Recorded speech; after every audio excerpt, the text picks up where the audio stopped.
A whole kit? Illustrations by Meeden. So my wonderful friends at Meeden decided to send me an entire watercolor kit. They sell it as a whole thing. It comes in a box. It says watercolor kit on it. And I know it's 2 in a row. You're getting sick of receiving free things. I know you are. But they're going to send you a kit. They're going to send you this kit here. I'm just going to pick a winner. I'll let them know next weekend when I pick it. And then you will get sent a whole watercolor kit. Let's see what's in it to see what you're getting. Okay, first thing out of the gate, we have a palette. And this is one of those flower disc, like, what are they called? Lotus palettes or something? I don't know what they're called. If I can get it open. Sometimes it's difficult for me to do things. Anyway, yes, it's one of these things. These little palettes just like that. Little porcelain palette. I like all their porcelain palettes, and I'm going to put rubber on the bottom of this so when I put it on my desk it doesn't get everywhere. Next up we have a watercolor paintbrush set. Let's see what's in here. That was difficult to get the wrapping off only because I don't understand what things are used for. So, oh, those are interesting looking brushes. That's actually pretty interesting. Look at the brushes. Look at how long this, I don't know what the things are called. Furls? I'm not sure. I don't know what this is called. But anyway, these are long here. But that's very interesting. I don't know what they're made out of. I think they could be plastic or wood. I'm not even sure. Here's something that I love is that they gave you the rounds, but they gave you the flats. That's what I like to use. I used to use the angles and the flats. That's my favorite thing. I'm going to use a couple of them. And we're going to see they're long. They're long. This is a shorter one here. And this is a longer one here. And I like them. I'm going to try and use them. And a fan brush. You don't see that a lot with watercolor brushes. They don't use the fan brush very often. I might try and use it in this one just to play with it. And some of these smaller ones, these are like the detail brushes, the smaller rounds, I guess. Do they say what they are on it? They do not say anything what they are on it. Is there something to pull out and see behind it? No, there's not. There's just foam behind it. So it doesn't say what they are, what size they are, and I'm fine with that. I just want to use them, and I'll use them to do whatever I do with them. But there was an artist that when I first started watching on YouTube, it was Peter Schiller, and I still think once in a while he'll put something up. And he said, find a inexpensive flat brush and use those, because the way that you go at it on the paper sometimes you're going to wear them down a little bit. And to not worry about it and using a slightly inexpensive brush, as long as it does what you need it to do and doesn't just dump color, whatever, I will test that and see if it does that. But either way, I've always enjoyed less expensive brushes. I used like the Simply Simmons set for a while, and I still have very inexpensive brushes up there. I have a couple that aren't, but I have very inexpensive. That's okay. And we have a 24 colors watercolor set. They look like it's a decent palette, like a decent number of colors. I'll swatch all these out and see how they work. I was a little nervous here. I'm telling you now, I am a little nervous. I'm very hard on watercolor paints. So I'm afraid that I might use this and then I might not like it. But I'm going to review it anyway, and I'll give you my honest opinion. I know in the past I've been very hard on watercolor paints. These are at least, I'm pretty sure these are supposed to be, oh, they say they have a light fast rating on them. And they give me the pigments. That's great. And they tell me if they're transparent or not. It's all wonderful. They actually list all the stuff here on the back. That's a wonderful thing under every one. That's what you need to know. So I don't know if I think this is marketed as like a student set, but we're going to test these out anyway and see how they are. And this is what they get 100% right. This is the cold press 100% cotton watercolor paper. I have one of these pads. It's up there. I love it. This has become one of my favorite watercolor papers to use. So here it is. When you have anything that's new, if you're a new watercolor artist, you're just getting started with it, or you already are great at watercolor, The number one thing you spend your money on is good paper. So they did that right. They put a good paper in this set. So the paints can be a little bit weaker. Wouldn't even matter. You have to, maybe you have to do a couple more layers. Doesn't matter. The paintbrushes doesn't matter as much. The palette you're using doesn't matter as much. This is the number one thing. You have good paper, you can get a good result. Okay, so I'm going to go through all of it. I'm going to start swatching some colors. I'll lay everything out. And the thing is, okay, so now I don't know how these are going to be dried because I think they're tubes. You know what? I have no idea. I think they're tubes. Let me open up and find out. I am correct. They are all tubes. So I'm going to lay these out on a palette, but I'm also going to wait for them to dry, and then when I do the giveaway, I'll let you know how they re-wet, because I won't be able to know in this video. I'm just going to put them out, and I'm going to swatch them out a little bit, and then I'm trying to figure out, I'm not going to be able to see how well they dry out. So I will do that, and then I'll dry them out next week. I'll let you know when I do the giveaway, hey, these actually either re-wet easily or maybe they don't. I'm sure they do. Almost every paint does, but you never know. On occasion, you'll find a set that they have a couple of colors that don't re-wet very well. So I will test that out. I may put these in that Meeden palette that I have not used yet. I might do that, and that way they're all in there. I know that has like 33 wells, but this will be 24 that'll cover in a little bit, and I'll leave a couple of spaces if I want to fill in with anything and see how it works. But at least it'll give me something I could dry it all out and see how it works. Alright, we'll get into the swatch. Let's go. Okay, so instead of using the new one they just sent me, I have this one that's still opened. It's the same thing. It's the 100% cotton, cold press, same size, 10 by 7. And I'm just going to use this, and I've gone ahead and prepared some swatches. Now, one of the things that I'm actually happy about is that I was able to let them dry a little bit. I was able to do that because I started the video and then it took me a few days before I got back to doing this.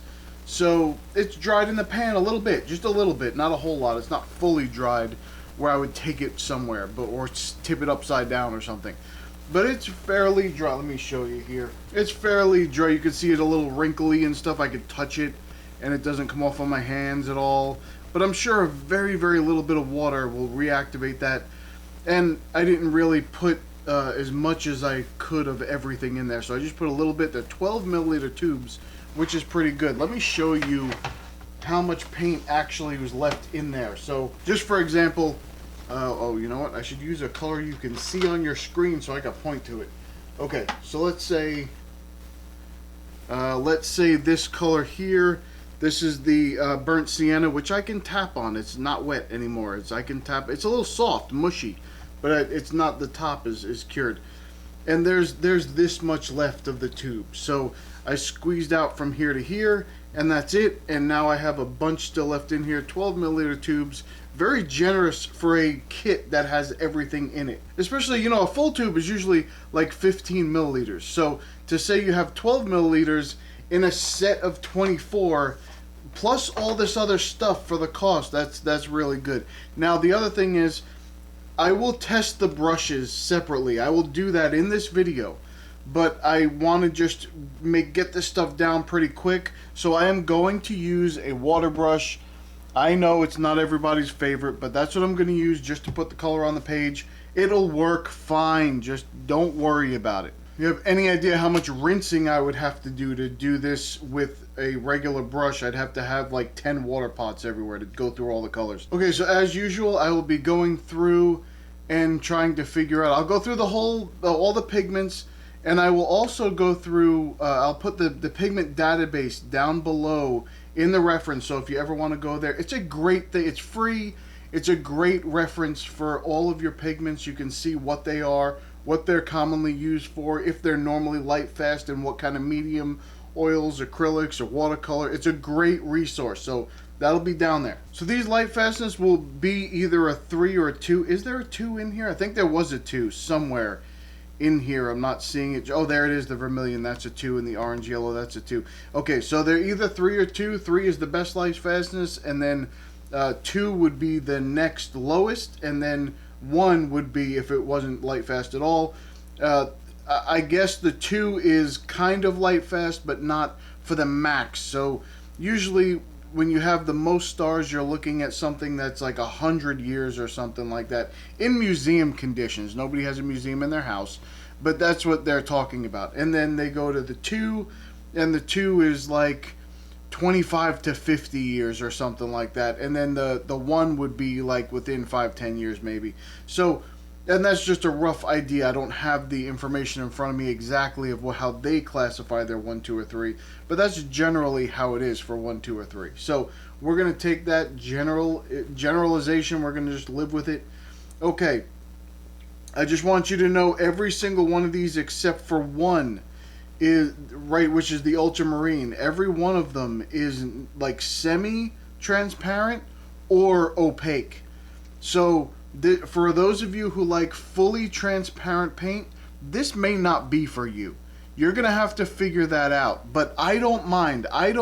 For most of what I do, I don't do a lot of glazing, so it doesn't really matter if it's transparent or not. I put my line work in usually after the paint is down, so that won't matter so much. And I've had a ton of paints that say that they're semi-transparent, and I can still put them over line work without a problem. So I did put a line here, and I let it dry for a couple of days, so that way it doesn't mix in. Hopefully, this should be, yes, this should be very water safe ink right here. So that's wonderful. So I'm going to start with the lemon yellow. We will go there. And this is the lemon yellow for them is the Hansa Yellow Light, basically. It's the Hansa Yellow 10G, which in Daniel Smith is the Hansa Yellow Light. And there it is. And some of the pink, some of the ink came off. That's wonderful. So I guess it wasn't as permanent as I thought it was. Don't worry about it.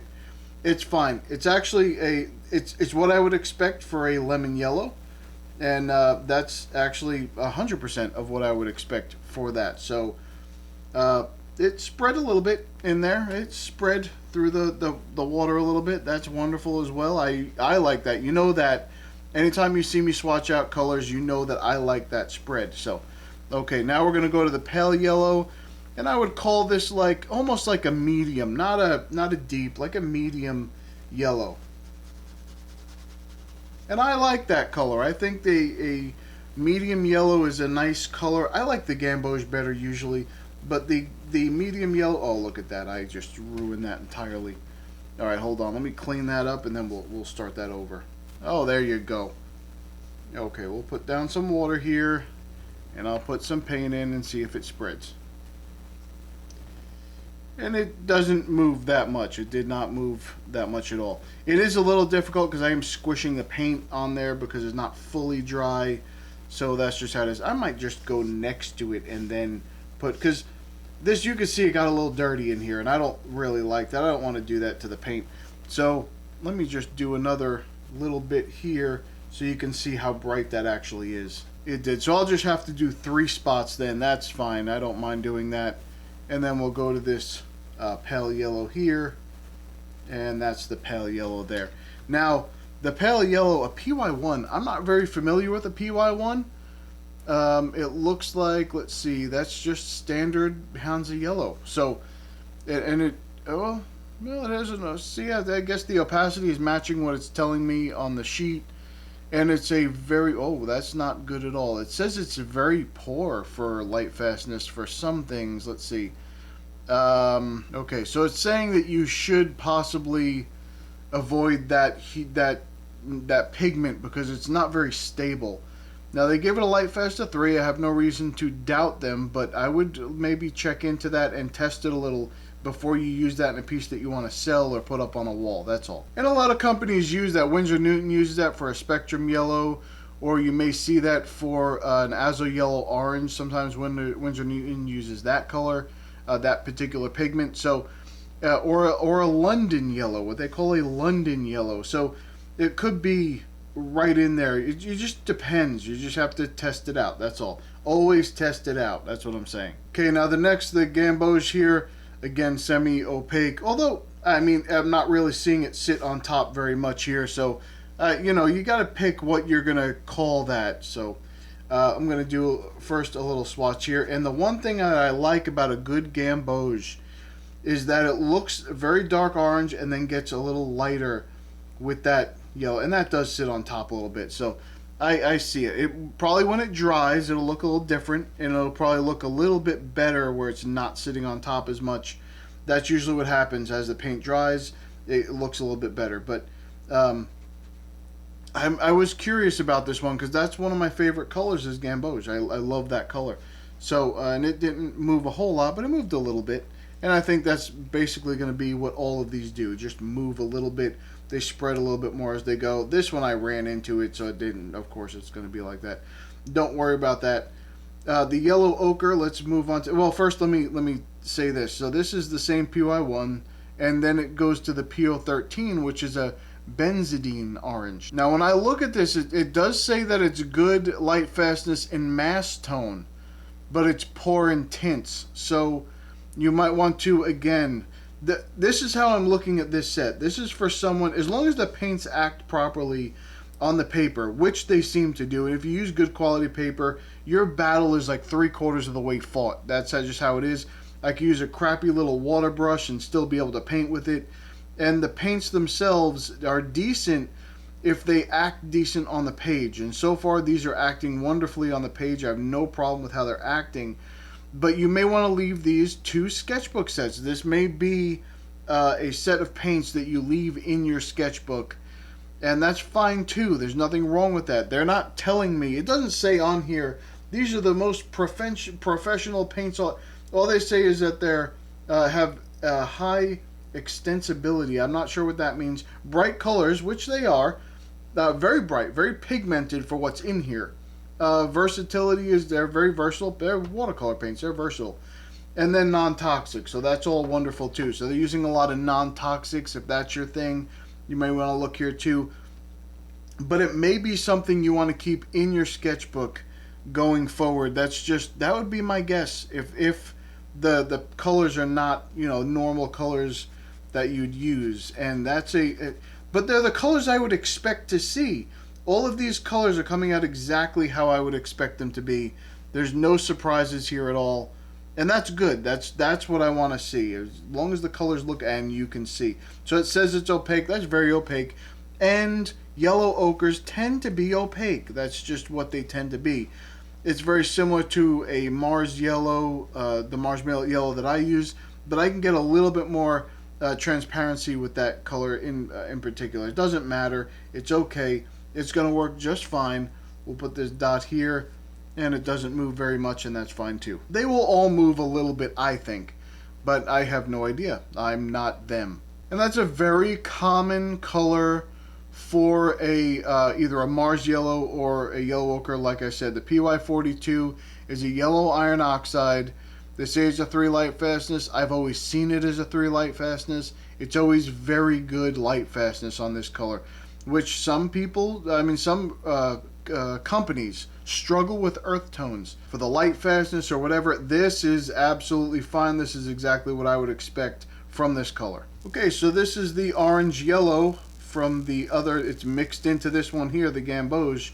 That's where they get it, and I'm gonna say that's an orange yellow. I would actually say that that's a yellowy orange. I would go the reverse of that, but there's language things happening here, so maybe it's a little different. But I would say it's more of a yellowy orange. So it's more orange with a little bit of hint of yellow on it, versus the other way, and that's fine too. A little bit, yeah, it sat on top a little bit, but like I said, once that dries or goes to dry, I'm sure it's going to be absolutely fine. You're going to be able to see that line under there, no problem. I can already see it under there, no problem. That's the only one that looks like it really sat on top at all. And let's see what it does in the water. And there you go. Now, typically, I am not a very yellowy orange kind of person. I like that a little bit. I'll put that down and then put another color into it to darken it up a little bit, is usually what I do. But let's take a look at what this scarlet red is, because some scarlets I really don't like. But this one looks like so this color looks like... Okay, so usually when I think of a scarlet color, I think of more of an orangey red. This is a very cool red. Let me just show you this here. If I just take away a little bit of this here, that's very pink underneath. So that's more of a cool red. It's less of a warm red. And I like the cooler reds better. This reminds me a little bit of like an anthraquinoid red or something like that. Very similar is what I would say that is. So we'll compare them a little bit later. It's close. It's very close to that. Let's see how it does for the opacity. And it actually sits on top a little bit. I can see that on top a little bit. So let's see how it is once it dries a little bit. We'll get through on this color here. And it pretty much stays put. It'll, like I said, it'll spread a little bit. They all seem to spread just a touch there where they start to spread out a little bit. And it's already doing that. That's fine. That's wonderful. Okay, I'm doing this from a distance because I was trying to go faster on these than normal. But I will zoom in just to do a quick recap of what I'm doing. And we'll see. We'll see how that goes at the end. When I compare the colors, you know what I'm talking about. All right, the vermilion. So this is the one that only... Oh, wait, I didn't go through that. Let me do the PR21. Hold on 1 second. Okay, so a PR21, it says pigment red 21. That's really all it says about it. It says it has a light fastness of about a 2 standard in the standard colors. And this is going from like 1 to 5. So on a 1 to 5, it's like a 2. So it's very light fast according to that. The blue wool scale, it's saying it doesn't have anything. There's nothing there. It doesn't say anything about it. But this is a, from what I can tell, it looks like I don't even know of any other companies that use this color. I've never heard of that color before. But it seems to be fairly light fast, so that's not bad. And when I say that, I mean according to the pigment information. I have no idea if this actually is. You have to test it. Okay, so this is the color that I sometimes would associate with this scarlet. Almost like a pyrrole scarlet or something. And I'm not a fan of these orangey red colors. I like oranges that are red, but I am not a fan really of reds that are orange. I don't know why. That's just me. It's just I just don't like that color that much. People use it for mixing. I know that's sitting on top very very prominently. So I think maybe that could be a thing there. So it's going to use that same PR21 from up here, and then they're going to mix it with the PO13 here, so they're getting this to look more like that. So that's what they're doing here. They're mixing those two pigments. Now, am I going to continue with telling you about the lie that everyone talks about when they say, oh, it's best to have a single pigment paint. Single pigment is the only thing to do. Listen, it's a lie. Let me tell you why it's a lie. These single pigment paints, it doesn't matter how many colors are in here, how many pigments are in here. If you have this in your set and you learn to mix it with the other colors in your set, it's going to act that same way every time because it has the same colors in it every time. People say, oh, you mix too much mud when you have mixed. I've never had that example in my life happen. And if you know of one, wonderful for you. But I've never had a problem with that. Here we're looking at a PY1 that is a single pigment that you would not likely use because, or by itself or outside of a sketchbook, because it could become not light fast. So that's not a good thing. Here you have a double pigment. These might be more light fast. So this has nothing to do with light fastness, has nothing to do with the color mixing.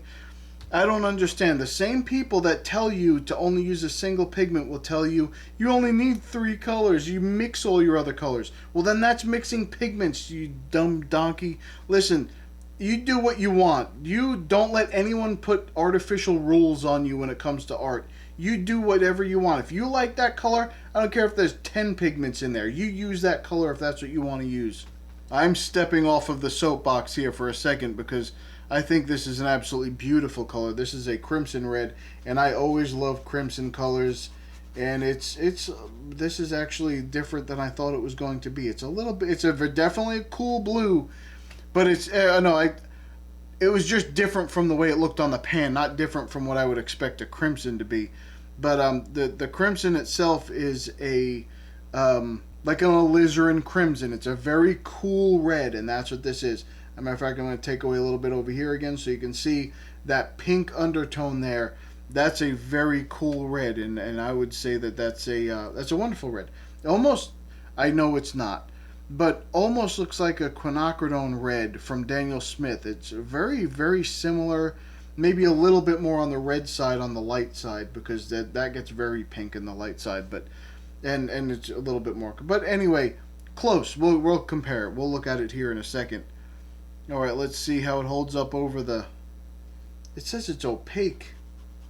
And I guess it's sitting on top. That's very strange for such a light and bright red and cool red to be that opaque is just very strange. I have not seen that many times before. And it doesn't move a whole lot. Now, let me see if I can figure this out. So it has that same pigment red, that PR21 there. And the other one is PR13. That is a... Oh, I'm not going to even try it. I will try it. Okay, it's I've never used this color before, so I've never heard of this before, and I don't know of any other paint companies that use a PR13. But it's Tolwydine Maroon. That's what that color right there is. That's how you say that. That's English. And it has like a 2 light fastness. So still, again, towards the top, between 1, 2, 3, 4, 5, it has a 2. So that's still pretty good.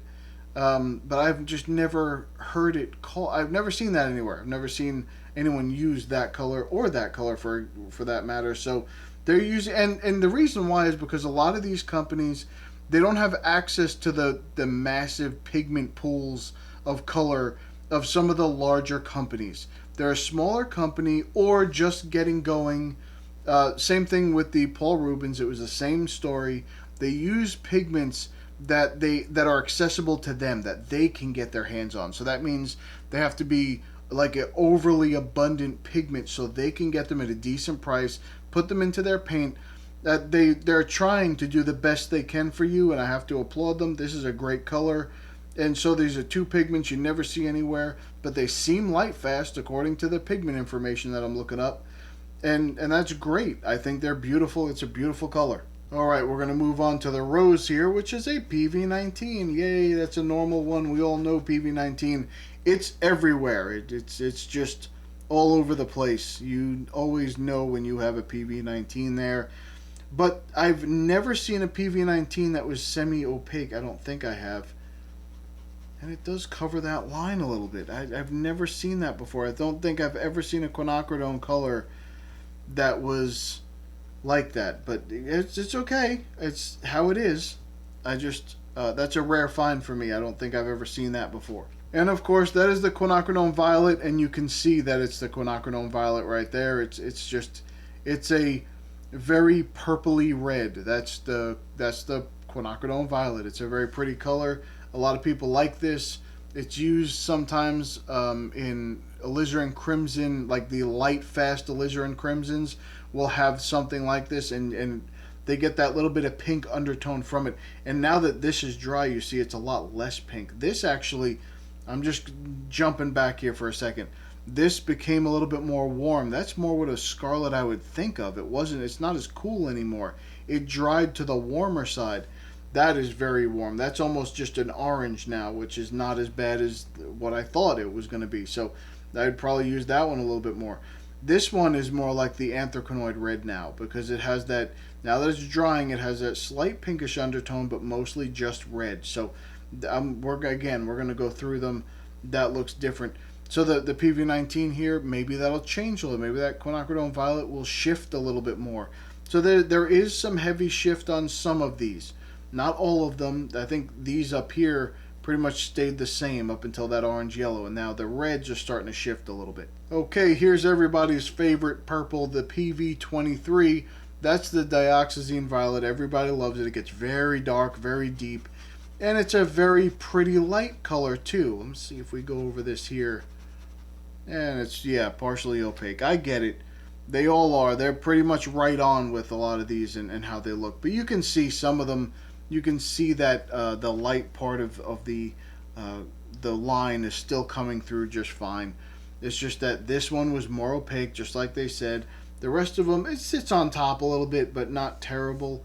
and I would see. If you had a glazing, I wouldn't use the glazing. I wouldn't use this for glazing. This says it's completely opaque. I could see it a little bit on top, but it's not as much as this. So I would find this more in line with some of these other ones, but we'll see. We'll zoom in on it and you can see it yourself. This is the quinacridone, the diaz. Yeah, I'm not going to say it right anymore, am I?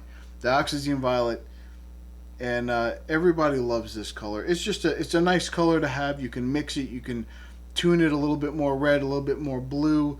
It'll get dark. If you concentrate this, it'll get almost black. It's wonderful. A lot of people like that color. Now we have a brilliant purple here. That's coming up next here. And the brilliant purple is brilliant purple. It almost looks like a royal purple or something like that. Of course, it might shift. It could shift. That's a drastic possibility here. That's definitely a possibility here. So let's see.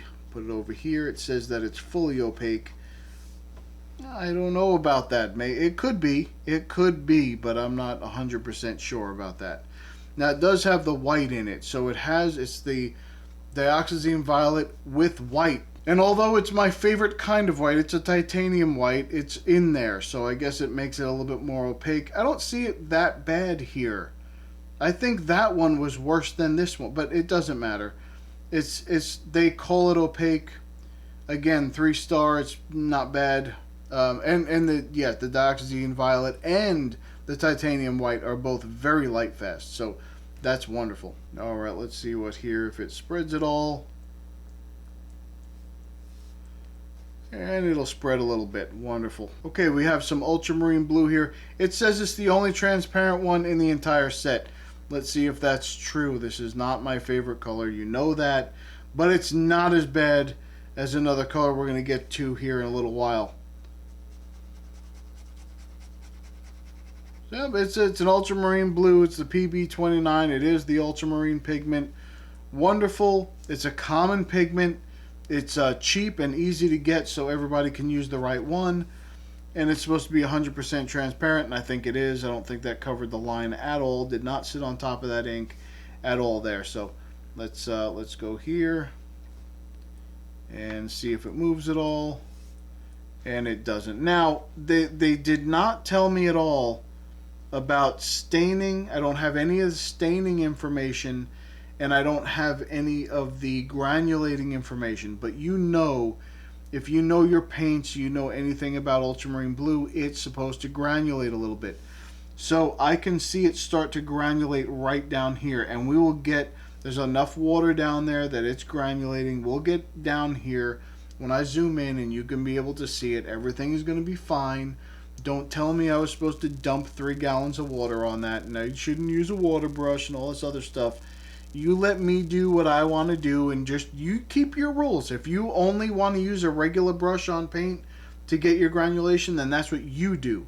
Don't put that on me. I can see granulation everywhere I want to see it. And I still get comments about some of those videos I did, still get comments about, oh, you're using the wrong brush, you didn't use enough water, and just leave me alone with that. That's fine. I'm doing what I want to do. You do what you want to do.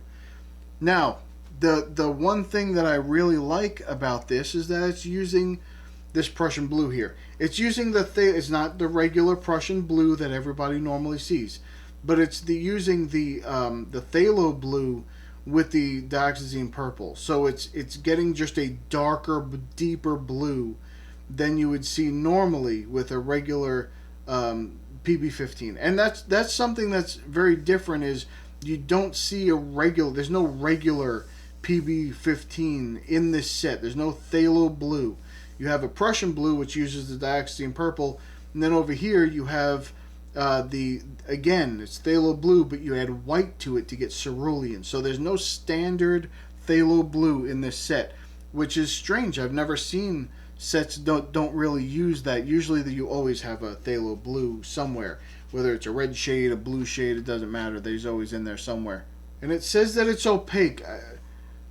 I don't think so. And I've never seen a PB15 that's opaque. So, and I don't see it here very much. It's laying on top of the line a little bit, but that's probably because of this. This has slightly laying on top of that line, and this is in there, so it's laying on a little bit, but not bad. Again, sometimes it's not just because of the pigment. Sometimes it's because of the ground particle size. If it's ground thicker and they don't grind it as much, then sometimes that's good. The traditional paints, I definitely know traditional Japanese paints, but I'm guessing traditional Asian paints in general, because all of them seem to have that same characteristic, is that they tend to be they ground the pigment a little bit thicker so that it's not as fine, and sometimes it's more opaque that way, and that's just a characteristic of where you're getting your paint from. So the brand of the company that you're getting your paint. So that's just how it is. And really, I've only ever seen Western people, Western artists that are so obsessed about transparency. I don't understand it myself, but I don't do a lot of glazing. If you do glazing, that's what you want. I understand that 100%. I don't do a lot of glazing, so I don't. And most of the people I'm looking at are not doing the glazing, so I don't know why they're so obsessed with it. It's just, that's how it is. And so this, yeah, one thing I do want to say about this particular paint here, it seems to be a little bit, and I think it's because of the white, that is more opaque than anything on this page. I don't know if that is going to clear up. That's fine. I can see the whole line. I don't even see any paint sitting on top at all right now. But this one here is opaque fully. And they're saying it's not, but it definitely is. There's enough white. There's a lot of white in here, and I can tell when you put it down, it's a little bit. Oh, there we go again. All right, let's see if I can get that up now. All right, there we go. It lifted. There's a. Oh, it's a PB29 PW6. Okay, so this is not the phthalo, but you can definitely tell it's the ultramarine blue with the titanium white, and you can tell. Just adding that white to this, it actually looks a little bit cooler of a color, but it also made it a little bit, I don't want to say chalky, because it doesn't look chalky, it feels chalky. So there's a difference there. It's a different feel of the paint. And that's fine. It's just another thing. Again, it's just another thing. You either like it or you don't, but that's what it is. And really, you could almost use these like a regular ultramarine, and then maybe or a French ultramarine, and then a regular ultramarine or something like that. That white in there, though, it does change a little bit when you put it down. It's a little different of a paint when you try and use it. Okay, let's see what happens when you mix the phthalo. Mix? That's not what you do with paint at all. You mix paints. So let's see what happens when you mix the phthalo blue with the titanium white, and this is what it does to it. It almost looks like it's a little bit of a teal color, which is strange. It almost looks a little teal, but I guess you can, and that is the opaque that it says it is, and so is that. That is opaque. Okay, so it's to be expected. You have white. Anytime you add white, you expect it to be a little bit more opaque. That's how it is, but it looks a little bit more teal than it does. Well, I'm going to compare it to some other ceruleans that I have, and we'll see how it is. And that's just me maybe, but I think it looks a little bit teal, and that's not a bad color. Teal is a nice color. It looks a little bit that way. Okay, so let me just bring this up. Every green in this set has the PG7 in it. I'm not very happy about that. This one has the so that's the phthalo green. It is my least favorite pigment in all of paint. Phthalo green. I would rather paint with a cadmium inside of a cadmium than deal with a phthalo green. But I do have to say that in core, one of my favorite greens has a phthalo green in it. So I understand people like to use that for mixing. When you give me just the phthalo green, I want to throw it out the window. I don't want to mix that color at all. If you put it in a mix and you can make it look good, then good on you, and I'll use that paint. But I will never use a regular phthalo green on anything ever in my life. Let's look at the pale green. And it's a pale green. Almost reminds me of like a spring green or something from, what is the other one? From Holbein. Almost. It's not as opaque, actually. At least I don't know yet. Let me see. Oh, that's pretty opaque. Yeah, it looks like one of the spring greens from Holbein, and that's fine. Those are not my favorite colors. I do not like the spring greens in that set, and I'm not. I'm not a fan of that. That's not for me. It's just the color itself is not for me. That's all. It doesn't seem to stain my brush as bad. There's a little green on that tip, but not terrible. Not really bad. It's a little better anyway. There's probably more PY3 than anything. So and that's the Hansa yellow there. So this one is going to take that PY1 and PG7. So that's the phthalo green with the same PY1 that's up here that says, you know, it's not extremely light fast, but it could be. It's all right. So let's see how that goes here. That's a little bit of a better color green. So let's see how transparent or not this sap green is.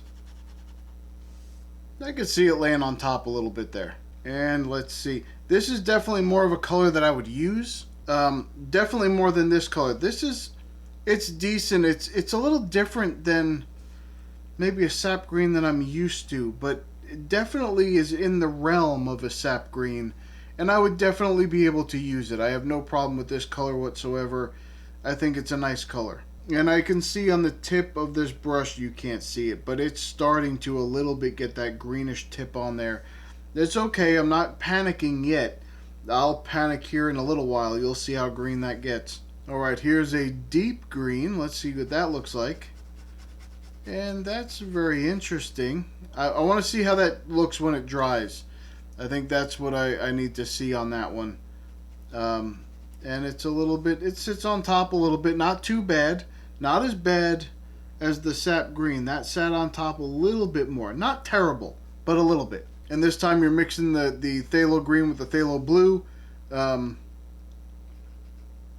you're definitely going to have some excellent light fastness in there. That's for sure. The phthalos are really good for that. It's not a bad color. I think if I made this a little bit darker, I might be able to pull off like a perylene. I'd need to add a dark color to this and make it very dark.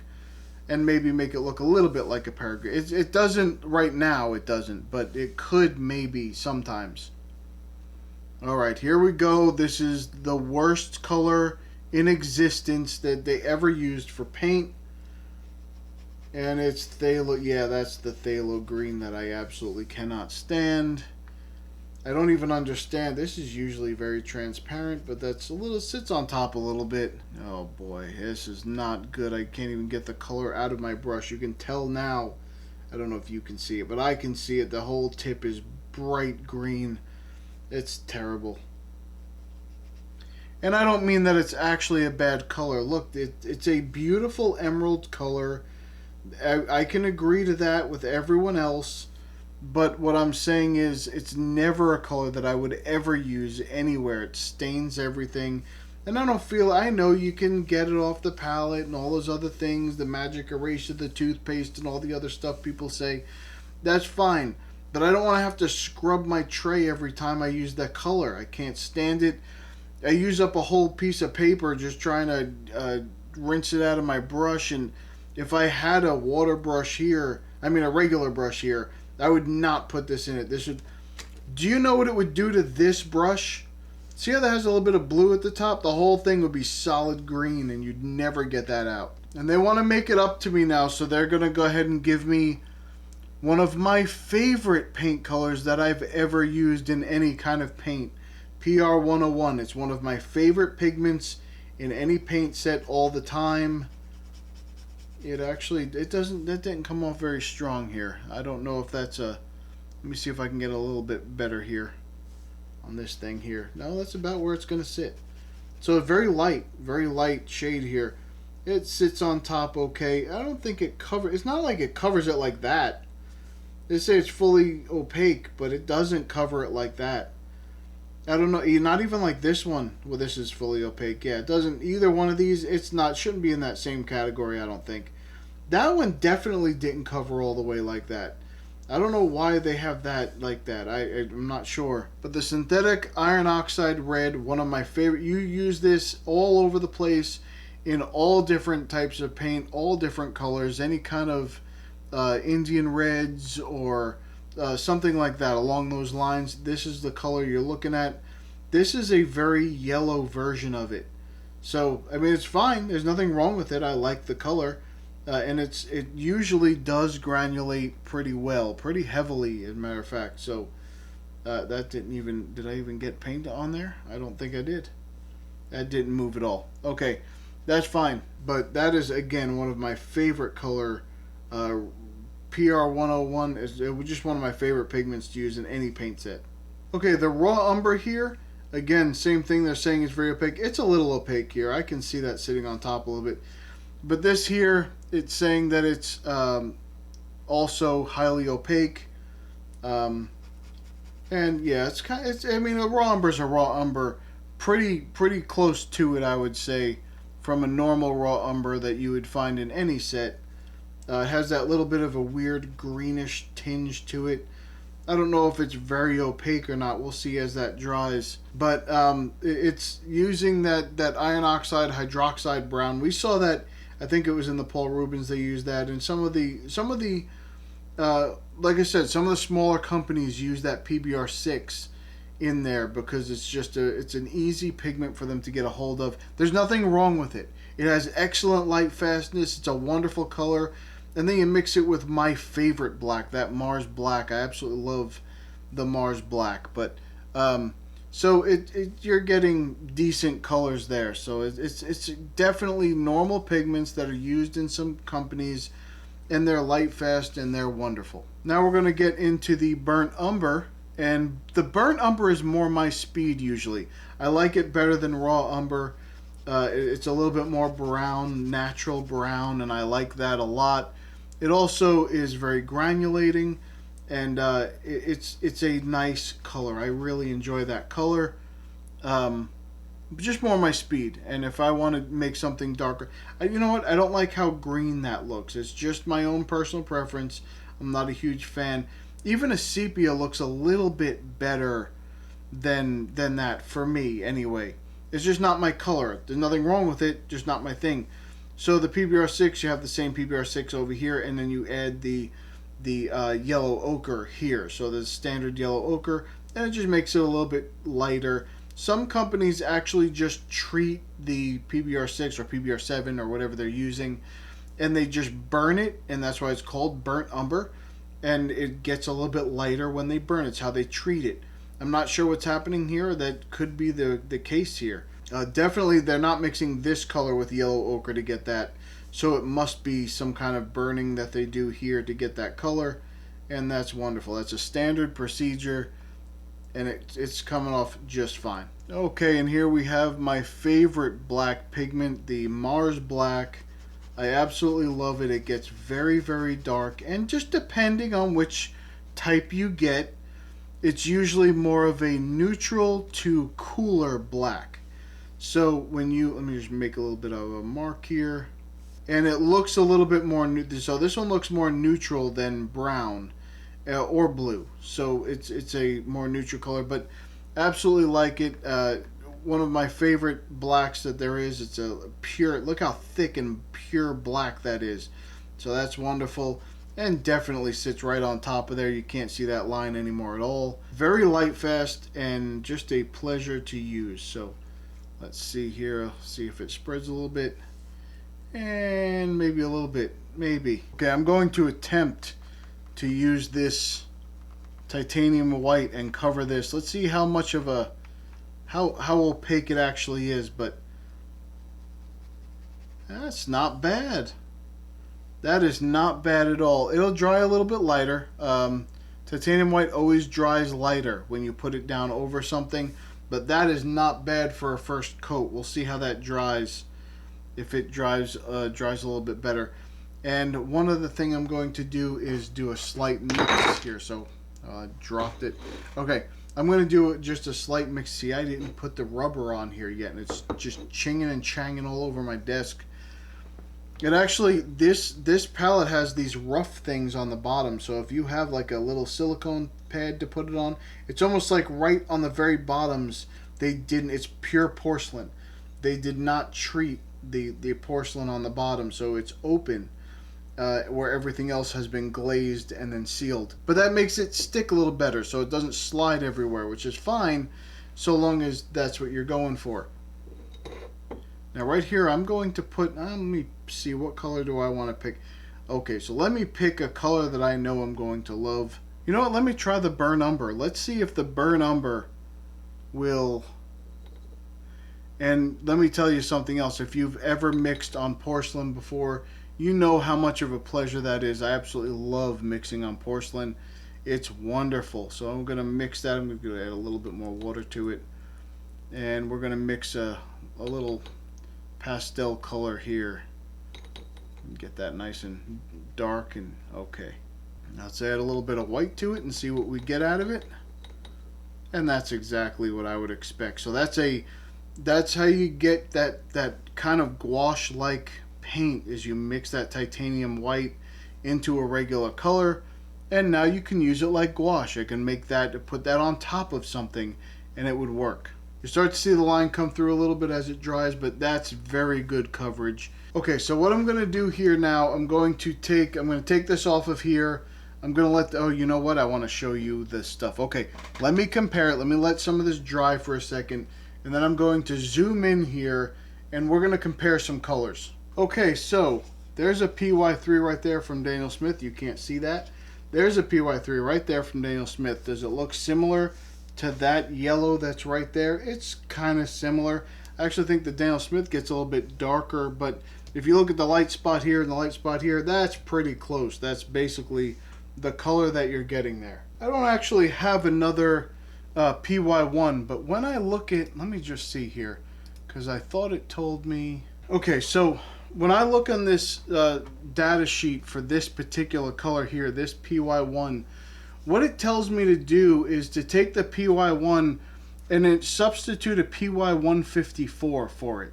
So I can see the similarities and the differences alike here, and I think that would be a good substitute. You could probably get away with that if you were looking to match this PY1. You could probably pick up this PY154, match it pretty close. It's not bad. It's a little different, but not terrible. This is the core version of the benzimidazoline yellow, and it's close. It's very close. Again, I don't have anything to compare that PY1, PO13. They're not colors I have. This is the Daniel Smith New Gamboge here. It's one of my favorite colors to ever use in any set. It gets very dark orange up here, and then over here it can get lighter yellow. So I use it a lot. I especially use it in skies and things like that. One of my favorite colors in any set. This is a very wonderful warm yellow, completely different than this one. But in this set, I would say this is the yellow I would use. If you had these three sitting here, right here, this is the yellow I would use. Now I know I'm going to go over here and say I'm going to use this one too, but that's not considered a yellow for me. That's an earth yellow or something a little different. This one here, these are the yellows I would pick from the beginning of my palette. This is exactly the color that I would use for this. I would pick this one here. I do like how it gets a little bit more orange on top and a little bit lighter yellow on the bottom, and that's what I go for. Now I know this is ridiculous, but I really do not own a yellow ochre paint in any of my other sets. That sounds weird. I'm an artist. I do not have yellow ochre. I love earth yellows and I don't have one, but I do have the Mars yellow from Daniel Smith. That is my favorite yellow ochre. Yeah, that's the way how you say that. My earthy yellow ochre. That's my favorite color. It's the same pigment. It's the PY42. It says it right there. Let's see. There it is. It says PY42 on it. Is the same pigment, but I like this better than the yellow ochres that I've seen. This is my favorite one. So this is the one that I use. Still, I would use this on my palette. This will stay on there to be used all the time. I will use it the same way that I use this one. It's just that I'm trying to compare them for you, and this one is my favorite, but this one is excellent. Wonderful light fastness, wonderful, and you can see it's a lot more opaque on this line than this is on this line, even though it's supposed to be partially opaque here, or partially transparent, however you want to look at that. That's what it is here. This one is much more opaque. I don't really own an orange to compare this to, so I'm not going to do that. Here's your Scarlet, your PR21. This is a PR255. That's the standard Pyro Scarlet from Daniel Smith. And you can see that this one, let me get this over here. Okay, this one is much more red. This is warmer in color. Especially down on this end, you can see it.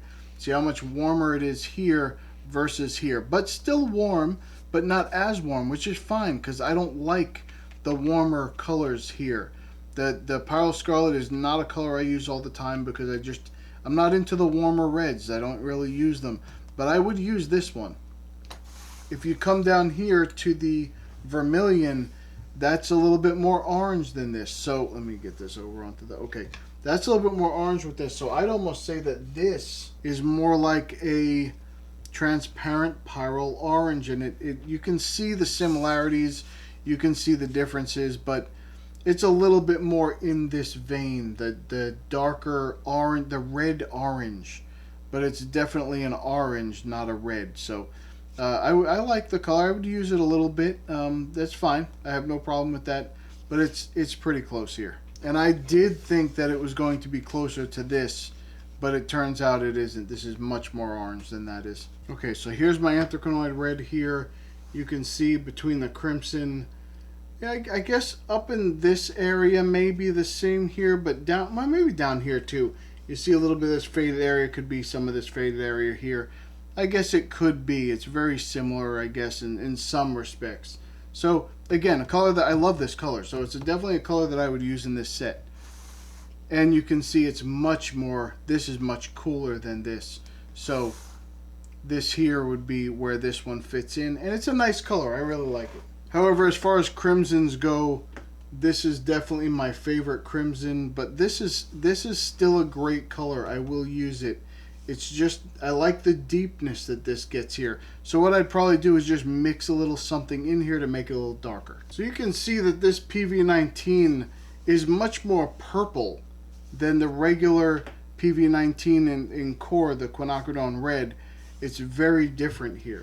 Here's a Quin Rose from Daniel Smith. Again, much more red up here, much more pink here, not so much purple. You'd have to go to the magenta rose here.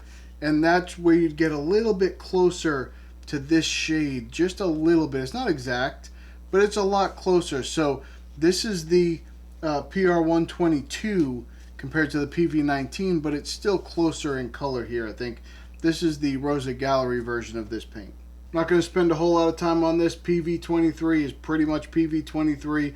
It looks almost identical in every set that I've ever seen. I'm not going to spend a lot of time on the Brilliant Purple. I don't have anything to compare it to. It's a nice purple. People like it. I get it. And there it is. And Ultramarine is pretty much Ultramarine. This is just the way it is. This is a French Ultramarine by Daniel Smith. There's a regular Ultramarine by Rosa Gallery. And it's basically the exact same thing. It's just that there's a little bit more red in the French Ultramarine in the Daniel Smith version versus the regular Ultramarine in the Daniel Smith version. That's fine.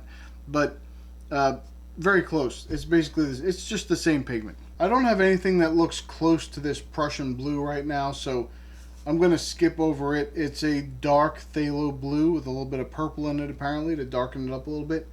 It's a nice color. I would probably use it. There's the core cobalt blue versus the cobalt blue here. This is PB28. This uses the PB29 with a white for some reason. Gives it a little bit of a different look than this one, but I prefer the original cobalt blue, but I would use this color. It's a good color to have in a set. You can learn to use it, and it's wonderful. Okay, this one threw me for a loop. Here's the cerulean blue from Daniel Smith. Here's the French cerulean blue from Core. They look nothing like this. So let me just see here if I can get something that looks a little bit closer to that and show you what I was talking about. Here we have a cerulean blue that's, I said looked like a little bit more of a teal. This is the teal. This is the turquoise. It's like in between. It's just, I think it's more of a turquoise now that I'm looking at it this way. I don't think it comes quite as far as like a phthalo turquoise. Let's see. That's a phthalo turquoise. It's actually a little bit bluer than a phthalo turquoise. But either way, oh, I said spring green, didn't I? If you look at this, I meant to say permanent. So if you look at these permanent greens here and look at that pale green there, It's a little bit darker, but it's close to maybe this one here, a little bit closer to that one. Different pigments entirely, but still, it has a PG7 in it as well, and but no PY3. It has a PY53 and a PY74. It's close. Okay, this is the old Daniel Smith sap green, the old formula, and it had the PO49 in it and the PG7. This is different. This is a little bit of a different color here than this sap green. Here is the core sap green, again, very different color. Does not have the PY7 in it, but PG7 in it, but it's not necessarily a regular sap green that I would call that. It almost looks a little bit like that chromium oxide green a little bit, except that's much darker here. But it's, I guess it's closer than the sap greens are. It's just a different thing. You know, you take the PG7, you add a little bit of yellow. That's usually how you get it. But it's a little different for me. It's still a good color. I would use this color definitely. This dried much different. I don't have another green that looks anything like that. But it's nice color. I would use it. Just not something I'd be familiar with. It's phthalo green. You know it's phthalo green. It looks like phthalo green. I don't even want to talk about it. So here's the Rosa Gallery PR101 Burnt Sienna. It's a little different than this one. You see in the mass tone, it's a little different. This is a little bit more yellow. This is a little bit more red. I would probably tune this a little bit, but it's a great color. I would use this without any issue at all. I do tend to stick a little bit closer to the red version, but still, like I said, it's a good color. It's a PR101. I love the pigment, and I would use it all the time. Okay, now here's the core raw umber, and it's very similar. You can see this getting to that, but it's a little bit more brown than it is green, just a little bit. This one reminds me of the Rosa Gallery raw umber. Well, it just says umber. It doesn't say raw umber, but it reminds me a little bit closer to that one than it does this one here. And just because it's not my cup of tea doesn't mean that it's a bad color. It's definitely a good color. It's just something I probably wouldn't use as much. Moving over to the burnt umber, you have here two different burnt umbers. This one's core and this one is Rosa Gallery. They're both different than this. This has a different shade to it. Not something that I'm used to seeing because it has different pigments in it. So that's just how it is. Not something I'm used to seeing, but it's definitely a good color. I would still use it for a burnt umber. It looks nice, a little bit more brown than the raw umber, that's for sure. And I would use this one. And I am wrong about that PBR6. I do have one. It's one of my favorite colors in the Daniel Smith set. This is the PBR6. It is the EF Brown Iron Oxide. It's very different than this, but look at the granulation in here. It's one of the most granulating paints that I have, and I absolutely love it. I was going to show you a different granulation. Which one was it? I believe it was on the Ultramarine, wasn't it? So I see a lot of granulation down here. That's where I see most of it. But you see it a little bit up here, but mostly down in here. And the only PBK11 that I have is the Lunar Black from Daniel Smith. Once again, much more granulating. By the way, I just want everyone to know, I put this down with a water brush. There you go, all the granulation you'll ever need. But I love how the Mars Black gets so dark. It just gets solid black, and I love that about it. You can make it a little lighter. This one is cooler than this one. This one's more neutral. But I've seen some blacks that get very brown, and I don't like that. I don't even have them. I don't keep them in my sets. I'm sure I have them in one of the smaller sets, but I don't keep them in my book because I don't use them. So I do like the cooler black, but this one is beautiful. I will use it. It's more neutral, and it is not an issue at all. And that just leaves me with the titanium white. The way that it covered this is excellent. That's excellent coverage for a titanium white. It's definitely almost on the level of a gouache. You could use this just the same. You mix it with any of the other colors in this set, and you get the gouache that you're looking for, the color of gouache that you're looking for. So definitely a good titanium white, wonderful. And I always add a titanium white to my sets usually, because I like to have that option of turning it into a gouache and going on top. So, are there any questions from the class? Does anyone have any comments or editorials you'd like to add to this? It took a while to get through it, but don't worry about that. What I'm going to do now is take this off. I'm going to do a painting and I'm going to use the paint brushes that are there. I'm not using the water brushes. I'm going to test out the brushes while I do a painting on another sheet of this paper. And like I said, the porcelain palette, absolutely wonderful. Just using this to mix is wonderful. I will try and use that if I can. And let's get into it. Okay, so I'm going to just run through the brushes that I'm going to use here real quick. But it's not the names that you would normally think of. So they have like, on the side of the box, it actually tells me which the brushes are. I didn't realize that when I first looked at it, but it says like 0.08 inches or 1/10 of an inch. I'm just telling you which ones I think I'm using based on numbers that maybe you would see a little bit better, except for the detail brush. That one, I think I used the 1/10 of an inch. I don't know exactly what that would be equivalent to in a standard brush. I do know that I used the, I believe it was the 1/8 round, which I think is a number 6. The one that I used is equivalent to a number 6. I know that. But I don't know if that's the one that it's an 1/8 of an, I have no idea. Anyway, it's a number 6. Then I went ahead and I used a 1/4 inch flat, and then, or it's, I'm sorry, it doesn't say 1/4 inch flat. It says 2/5 flat. And then it says the 3/5 flat, and that's what I used. I did not use the glaze brush. I wanted to use that big one, but I didn't use that. And then I used the fan brush, which is wonderful. I actually enjoyed the fan brush probably more than any of them. Now, let me just tell you about the positives and negatives here. I want to go from the best part, the worst parts of this set to the best parts, because in all of this set, it's 4 things, right? You have your ceramic palette, you have your brushes, you have your watercolor paint set, and you have the watercolor pad. So there are some amazing things in here, and then some other things I don't think are amazing. The 10-piece watercolor brush set, I think, is the worst thing in this whole set. You'll see when I start to use these brushes on this painting that they just, as soon as you touch the brush to the paper, it dumps all the water and color in one puddle, and you just have to move it around. That is, you can get some fairly inexpensive brushes that will work much better than these. That is the worst part of this whole set, and I hope they fix that, because the rest of the set is good. So you have that little porcelain palette. It's deeper than I thought it was going to be, but it works great. I like the porcelain palette. I always love porcelain palettes. They're my favorite thing to mix on and to put some stuff on. Now you have a 24 color set, and the only thing you have to put it on is that little lotus blossom porcelain palette. So you have to have another palette to put something into. And I wouldn't just put the colors straight into that palette and let them dry, because then you have nowhere to mix it all. So what I would say is, if they had, instead of that porcelain palette, if they just had a slightly longer one, maybe one that held like the 6 colors with then the couple little extra wells to mix, something like that. The rectangle one, you know which one I mean. The ones that I have, though, any of those would have been great.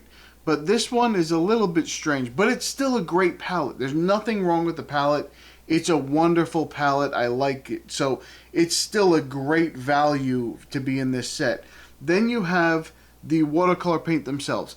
I put this on par with, a lot of people are familiar with like the Paul Rubens. I would put it on par with the best of the Paul Rubens. I have no problem saying that. It is absolutely, it works well. The paint itself works just fine. The colors, my palette colors are always different than everybody else's. If you had a beginner in that you were going to be getting this for, there's enough colors there they can mix and figure out which colors they like and how they want to use them.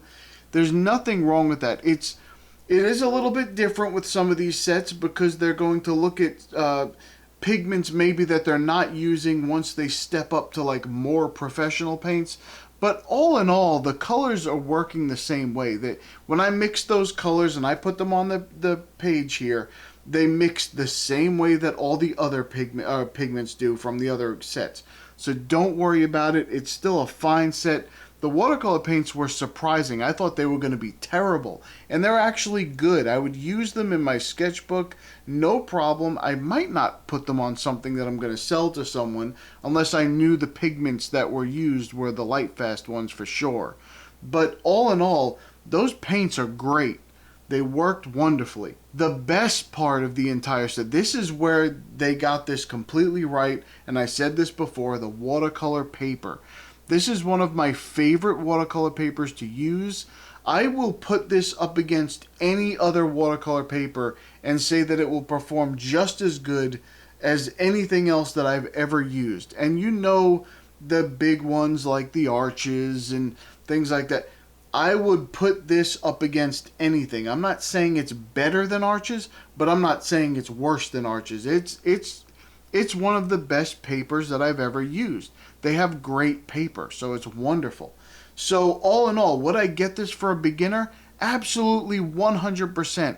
The only thing I might also do is when I got them this set, I'd throw in a water brush just to help them a little bit. Or take one of those, you know, they have those Simply Simmons brushes that are like $3 at the store or something. You go to Michael's or something, you get them for $3, you send them one of those. I'd do that. I would not get them, as a beginner, I would not get them like a squirrel brush or anything like that. You want to get them a Taklon brush, the standard synthetic that acts kind of like a sable, but it's not. It's plastic. It's Taklon. But you want to get them a decent one that's going to hold the color a little bit. Maybe one of the Golden Maples or something like that. I haven't tried their Taklon brushes. I have to try them. They have plenty of other brushes, and they've already said they want to do some more stuff with me. So we're going to get some more of those brushes in here. But for this set, I would say the only thing that's scrap would be the watercolor brushes. I will probably never use them again unless I'm using them for like masking fluid or something, because they just dump the color. They don't hold any water. That's not a good thing when you're looking at watercolor brushes. Maybe they would work for maybe an acrylic.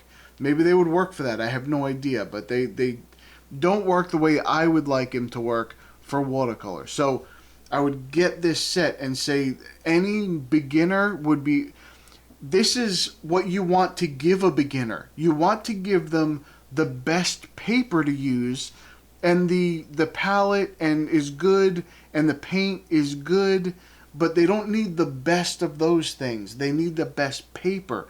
They have to learn how to use the best paper. That's the most important thing for a beginner.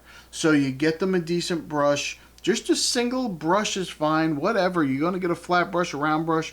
For me, I like the flat brushes. I started with round brushes, but I don't use them as much. That's okay. It's not a big deal. Of course, when I use the water brushes, they're all rounds, so I don't have a flat water... Well, I do have a flat water brush. I don't like it. It's pretty much a round anyway. It goes to the point. It doesn't matter. The thing is, when I use regular watercolor brushes, I like the flats, I like the angle brushes, and that's what I use. But you get them one brush. Get them a flat and a round. Get them whatever. Get them two brushes, that's fine. And then give them this set. For the value, this set, you can take the brushes and never open them, and this is still worth the value. You get 24 colors in those paints, 12 milliliters each. And then you get the palette, and then you get the best paper that they can use in a block. And on the block holds it a little bit, so it doesn't warp as much when you're, you know, when you put water, now you don't mean warp, when you put water on it, it swells a little bit because you're putting water on it. But you're only putting water on one side, so it kind of bubbles up, and then it shrinks back down when it dries. And if you leave it on the pad when it dries, it'll dry flat again. It's not a big deal.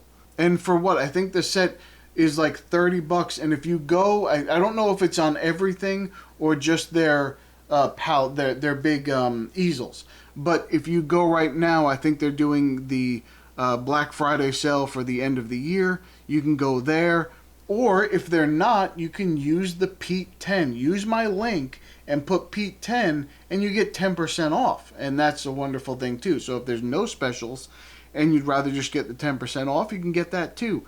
But for $25-$30, I think this set is, it's an amazing deal. You're not going to find this much quality on any... You're lucky enough if you go on Amazon to find just a set of small half pans, like 12 half pans for $30. So to get a full tubes of 12 milliliter tubes, and you're getting 24 of them, plus the palette, plus the pad, and don't worry about the brushes.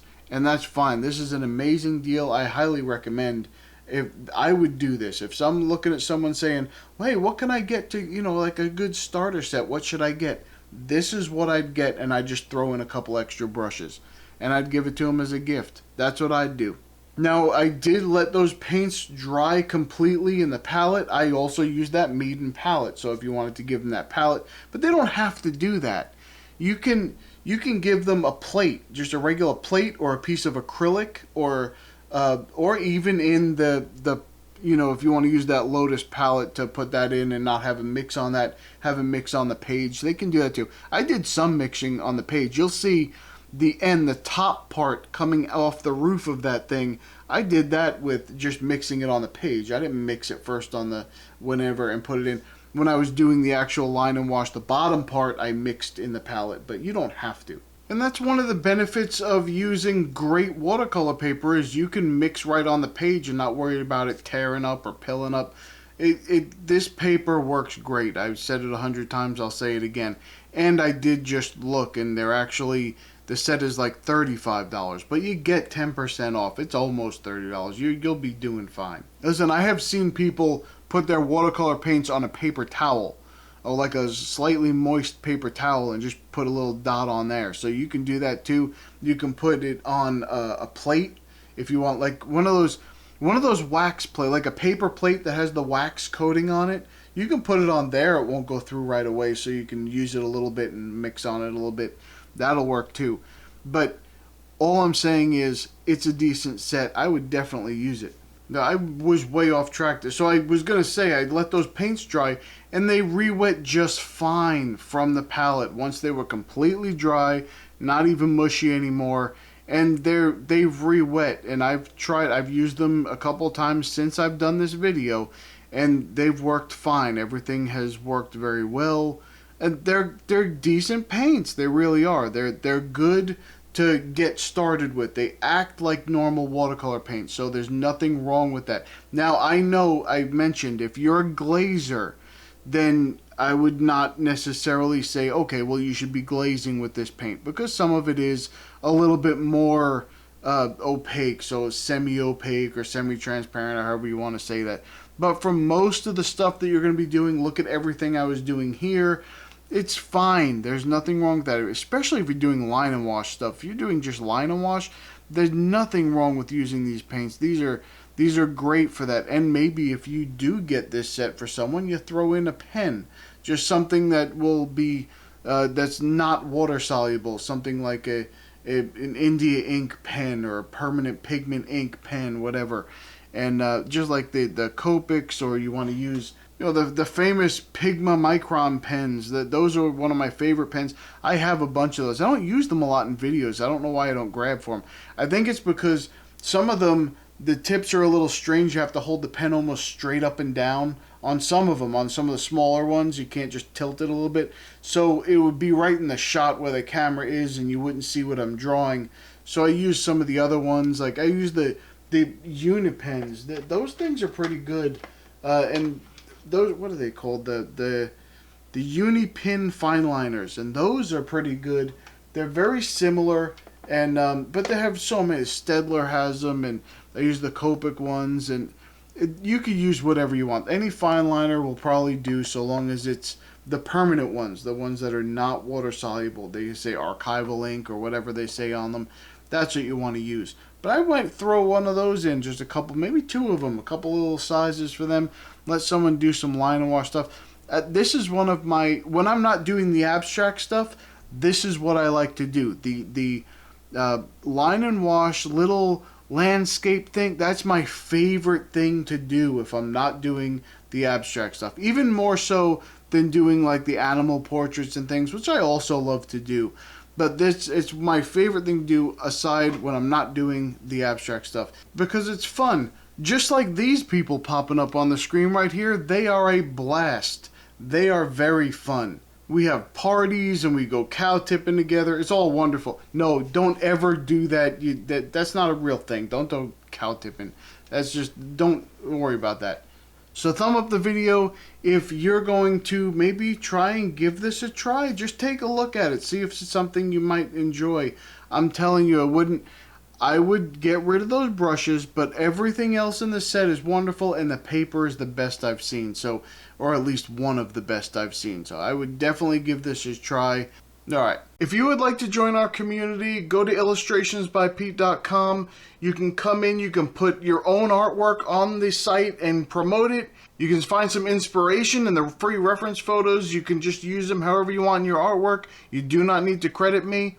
Or you can come into the forums and talk to some people and maybe give some advice and maybe find a little bit of information that helps you. So come check us out. Alright, that's about it for me. I'm going to go. I'll see you in the next one.